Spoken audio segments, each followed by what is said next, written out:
Jessica Wongso menerima kunjungan kedua orang tuanya usai dipindahkan ke rutan wanita Pondok Bambu, Jakarta siang tadi. Orang tua Jessica datang membawa kebutuhan anak mereka selama dalam penahanan di rutan.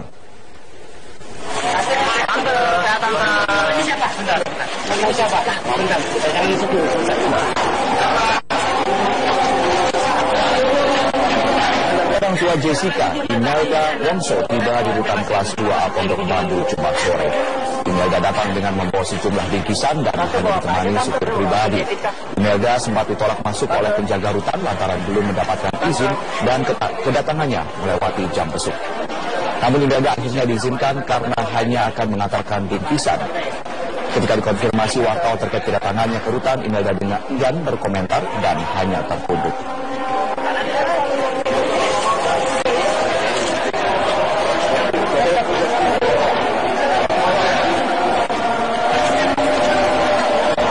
Ganti ya tante.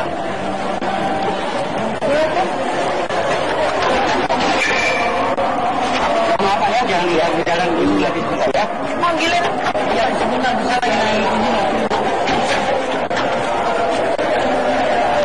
Bawa apa bu? Murah aja pak. Baik. Kita akan simak dulu perkembangan terbaru dari persidangan kopi bersianida dengan terdakwa Jessica Kumala Wongso yang hari ini kembali digelar di Pengadilan Negeri Jakarta Pusat pada pukul 9 pagi tadi. Nah, persidangan hari ini menarik perhatian banyak orang karena memang dihadirkan ahli digital forensik yang akan membeberkan seperti apa kronologi kejadian pada tanggal 6 Januari melalui kamera CCTV yang terpasang di Cafe Olivier. Nah, di dalam persidangan kali ini ahli juga membeberkan mengenai 15 menit krusial pada saat peristiwa terjadi, yaitu pada pukul 16.30 hingga 16.45 bagaimana gerak-gerik dari Jessica Kumala Wongso. Dan ini juga menurut pengakuan dari ahli sebelumnya pada sidang minggu lalu, yaitu ahli toksologi forensik yang dikatakan bahwa kemungkinan pelaku memasukkan racun pada waktu yang krusial, yaitu 16.30 hingga 16.45. Dan kita juga akan bergabung bersama dengan reporter kami yang saat ini memantau jalannya persidangan di Pengadilan Negeri Jakarta Pusat, ada Marsyalina Gita. Kita akan bergabung dengan Gita. Ya, apa keterangan yang menarik dari saksi ahli ketika membeberkan waktu yang krusial antara 16.30 hingga 16.45?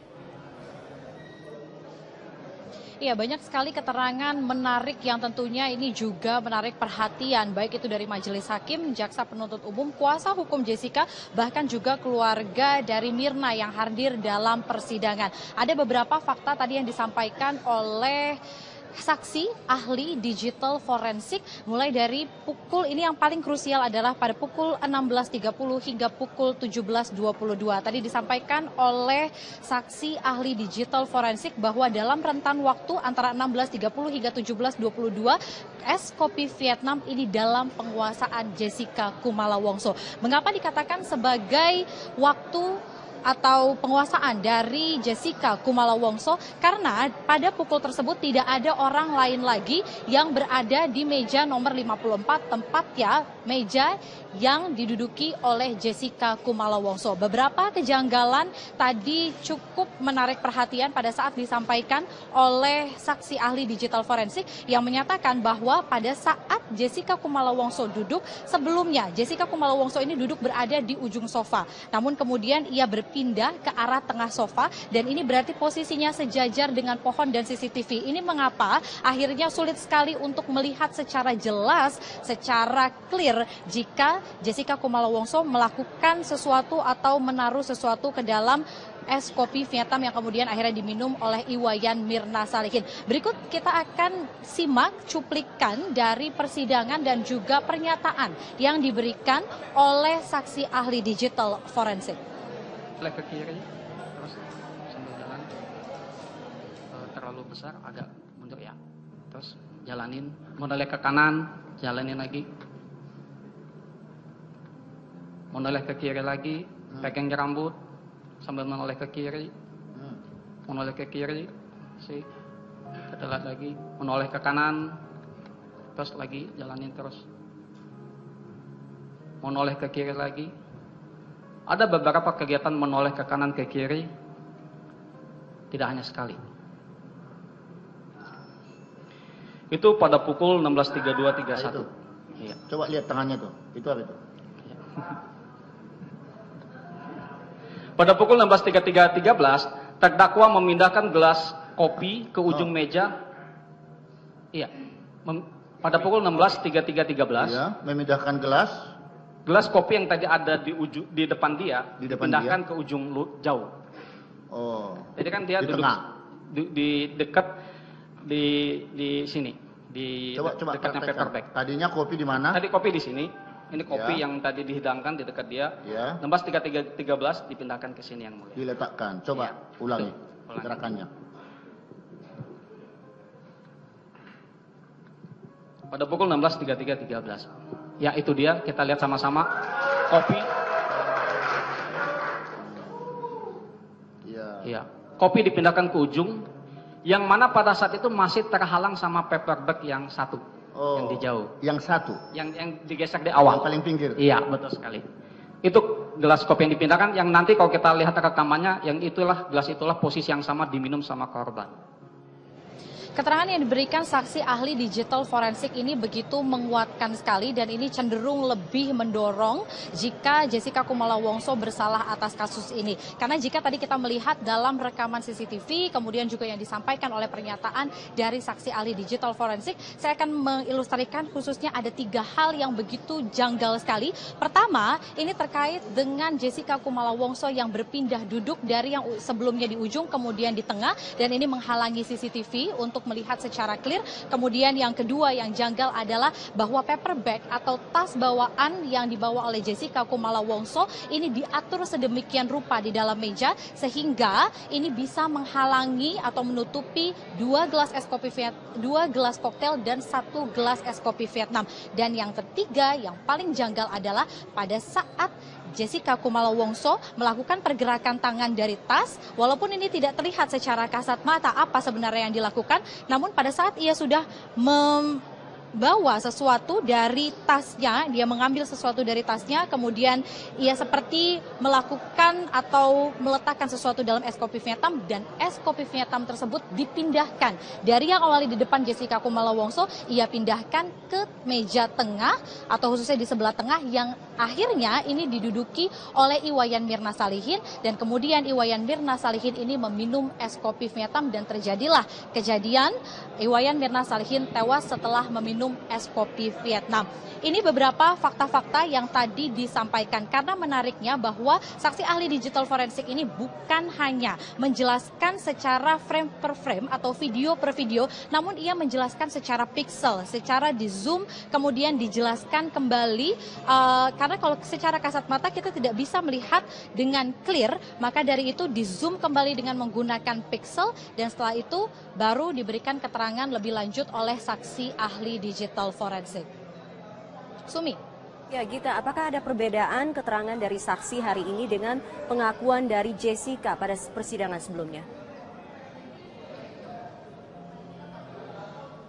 Iya, tadi sebenarnya kami juga sudah menanyakan terlebih lanjut kepada kuasa hukum dari Jessica Kumala Wongso. Lagi-lagi, kuasa hukum Jessica Kumala Wongso, yakni Otto Hasibuan tadi menyatakan bahwa ini bukanlah rekaman CCTV yang asli. Mengapa? Karena ia nyatakan bahwa tadi saksi ahli digital forensik menyatakan bahwa rekaman CCTV ini ia cloning atau ia copy dari penyidik, kemudian baru diteliti. Nah, tadi beberapa hal yang kemudian akhirnya dinyatakan oleh pihak dari kuasa hukum Jessica Kumala Wongso menyatakan bahwa ini bukanlah rekaman CCTV yang asli, sehingga ia menyatakan semua keterangan yang diberikan oleh saksi ahli digital forensik ini banyak sekali ada yang ketidakbenarannya, sehingga ia memutuskan harus ada rekaman CCTV yang asli, kemudian baru dilanjutkan kembali persidangan. Dan saat ini persidangan tengah istirahat terlebih dahulu dan akan dilanjutkan sekitar pada pukul 13.30 waktu Indonesia Barat untuk mendengarkan kembali pernyataan dari saksi ahli digital forensik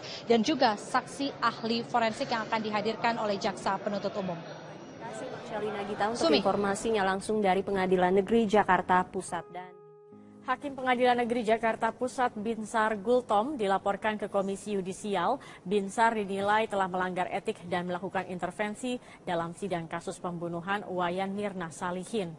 Binsar Gultom dilaporkan kuasa hukum Jessica Kumala Wongso ke kantor Komisi Yudisial pada siang tadi. Pelaporan didasari oleh sikap Hakim Binsar yang dinilai tidak adil, memihak, dan melanggar asas praduga tak bersalah dalam sidang kasus pembunuhan Wayan Mirna Salihin. Sikap Hakim Binsar yang mengatakan bahwa Jessica dapat dihukum tanpa ada saksi yang melihatnya menaruh racun di kopi Mirna juga dianggap tidak sepatasnya diungkapkan oleh seorang hakim. Selain pelaporan, tim kuasa hukum Jessica juga meminta Komisi Yudisial untuk memeriksa dan mengawasi Hakim Binsar.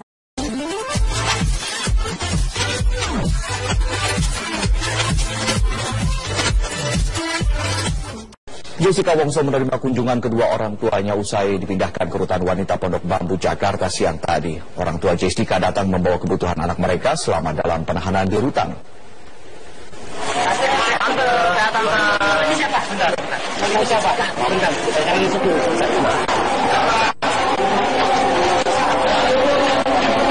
Orang tua Jessica, Imelda Wongso, tiba di rutan kelas 2A Pondok Bambu Jumat sore.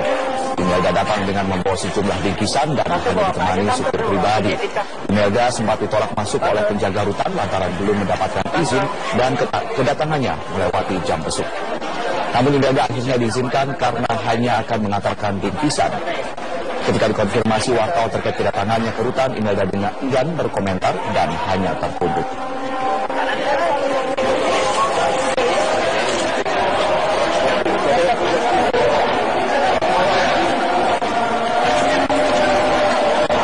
Ganti ya tante.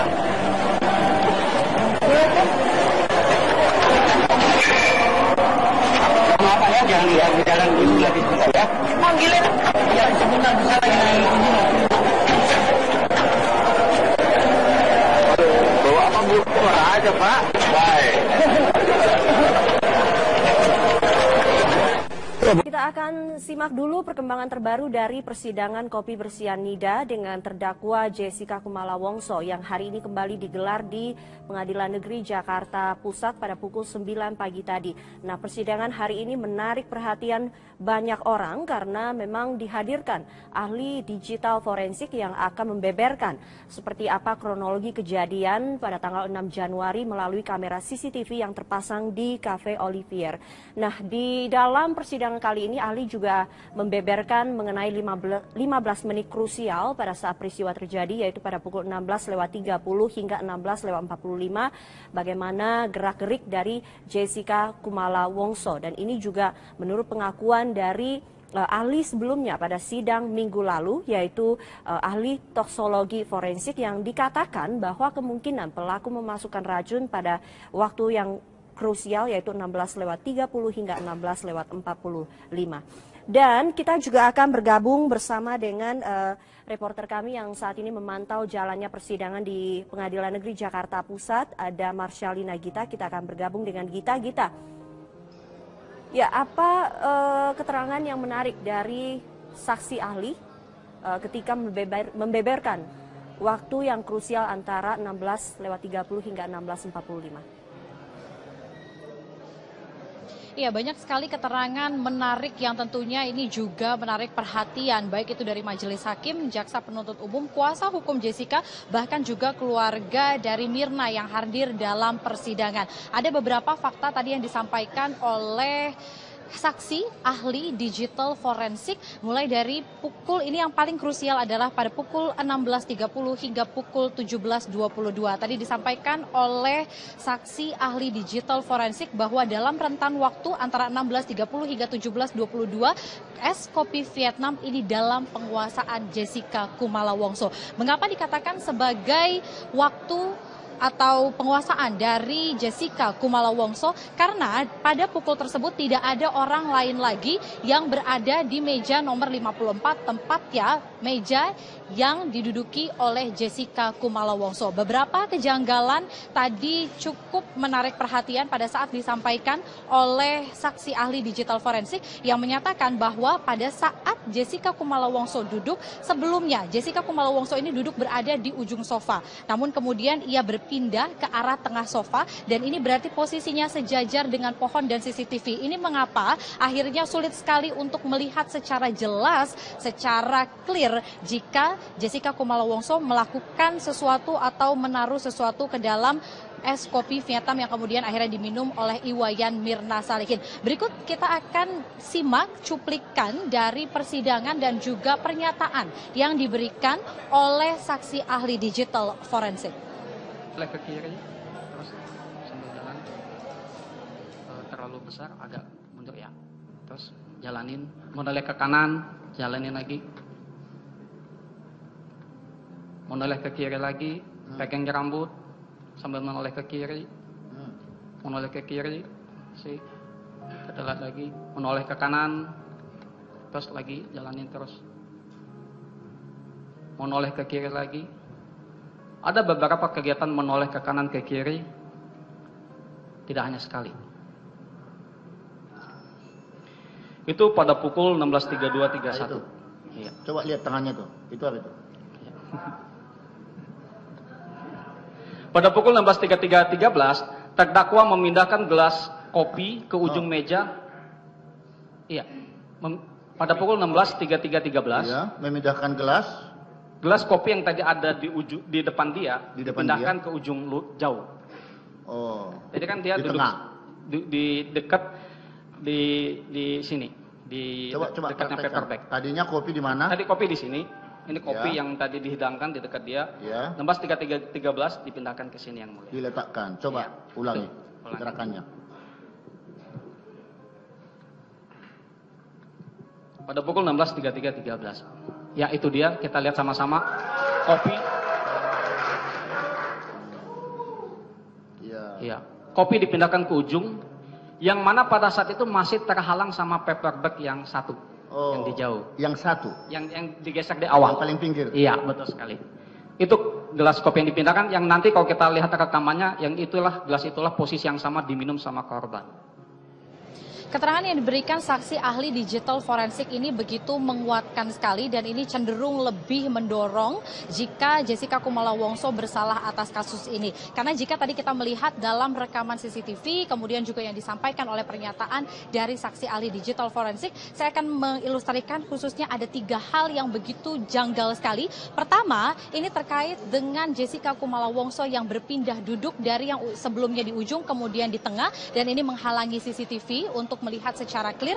Kemudian yang kedua yang janggal adalah bahwa paperback atau tas bawaan yang dibawa oleh Jessica Kumala Wongso ini diatur sedemikian rupa di dalam meja sehingga ini bisa menghalangi atau menutupi 2 gelas koktail dan 1 gelas es kopi Vietnam. Dan yang ketiga yang paling janggal adalah pada saat Jessica Kumala Wongso melakukan pergerakan tangan dari tas, walaupun ini tidak terlihat secara kasat mata apa sebenarnya yang dilakukan, namun pada saat ia sudah membawa sesuatu dari tasnya, dia mengambil sesuatu dari tasnya, kemudian ia seperti melakukan atau meletakkan sesuatu dalam es kopi Vietnam dan es kopi Vietnam tersebut dipindahkan. Dari yang awalnya di depan Jessica Kumala Wongso, ia pindahkan ke meja tengah atau khususnya di sebelah tengah yang akhirnya ini diduduki oleh Iwayan Mirna Salihin dan kemudian Iwayan Mirna Salihin ini meminum es kopi Vietnam dan terjadilah kejadian Iwayan Mirna Salihin tewas setelah meminum es kopi Vietnam.